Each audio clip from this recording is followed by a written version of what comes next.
नाज़रीन ते ॿी अहम ख़बर अवांखे ॾींदासीं त कराची में धरणे सबब ठटे ऐं सजावल जूं 3 एम्बुलेंसिस मरीज़नि सूदियूं फाथल आहिनि।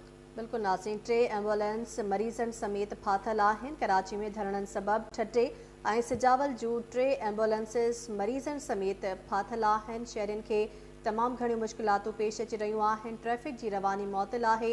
इस्पतालुनि ताईं न पहुचण सबब 30 खां वधीक डायलिसिस कराईंदड़ मरीज़नि जूं हयातियूं ख़तरे में पइजी वियूं आहिनि।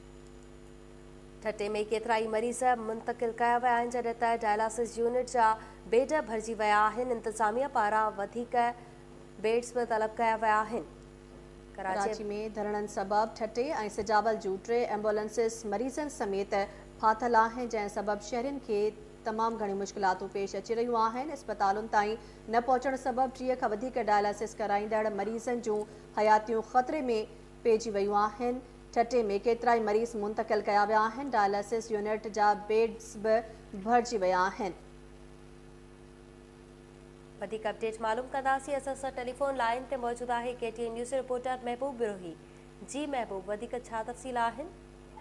जी, कराची में जेके धरणा हलंदड़ आहिनि उन्हनि जे नतीजे में ठटे सिजावल ज़िलनि खां मुख़्तलिफ़ मरीज़नि खे ख़ासि तौर ते जेके गुर्दनि जी तकलीफ़ सबबि डायलिसिस ते मरीज़ जेके आहिनि कराची में डायलिसिस कराईंदा आहिनि उन्हनि खे खणी वेंदड़ 3 एम्बुलेंसूं जेके 10 जूं अमन एम्बुलेंस सर्विसिस उहे कराची में धरणनि में फासी पियूं आहिनि। जंहिं करे उहे मरीज़ उते परेशानी जो शिकार आहिनि। जंहिं अहिड़ी सूरत खां पोइ ॿियूं एम्बुलेंसूं जेके आहिनि मरीज़नि खे कराची मुंतक़िल करण जे बजाय सिविल अस्पताल ठटो खणी पहुचाइण शुरू कयो आहे।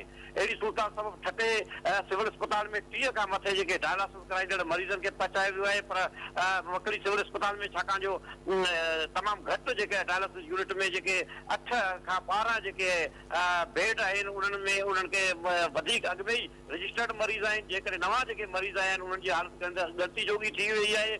3 मरीज़ अहिड़ा आहिनि जेके डॉक्टर ने ॿुधायो त उन्हनि जी हालत इंतहाई ॻणती जोगी थी पई आहे, पर उन्हनि खे बेड न हुजण जे करे उन्हनि खे दाख़िल न पिया करे सघनि उहे, ऐं मरीज़नि खे इनकार करायो पियो वञे, उते दाख़िल न पियो कयो वञे सिविल अस्पताल ठटो जे डायलिसिस यूनिट में। जॾहिं त कराची ॾांहुं वींदड़ जेके एम्बुलेंसूं आहिनि उहे उते फासी पवण जे करे ॿियनि मरीज़नि खे उहा मुंतक़िल करण वारो सिलसिलो बंदि करे छॾियो आहे। इहा सूरत मजबूरी तौर ते पैदा थी वई आहे। अमन एम्बुलेंस सर्विसिस जे जेका रज़ाकारनि सां ॻाल्हि ॿोल थी आहे उन्हनि बि तस्दीक कई आहे त संदन 3 एम्बुलेंस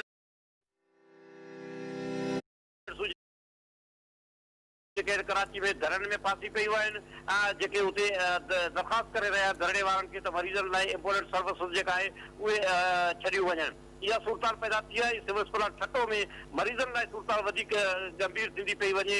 30 खां मथे जेके आहिनि मुख़्तलिफ़ जेके डायलिसिस कराईंदड़ जेके गुर्दनि जे तकलीफ़ में मुब्तला मरीज़ सिविल अस्पताल ठटो जे इमरजेंसी में पहुचाया विया आहिनि, जिन खे डायलिसिस न थियण जी सूरत में उन्हनि जी हालत ख़राब थियण लॻी आहे। ऐं डॉक्टर जो चवण आहे जेकॾहिं फौरी तौर ते कुछ कलाकनि में उन्हनि जी जेका डायलिसिस जो अमल प्राप्त शुरू न थियो त उन्हनि जी ज़िंदगी खे ख़तरनाक थी सघे थो। अहिड़ी सूरत सबबि रज़ाकार ऐं उन सां गॾोगॾु मरीज़नि जा वारस उहे सख़्तु परेशानी जो शिकार थी विया आहिनि। जी महबूब बिरोही, तफ़सील ॿुधाइण लाइ तव्हांजी वॾी महिरबानी।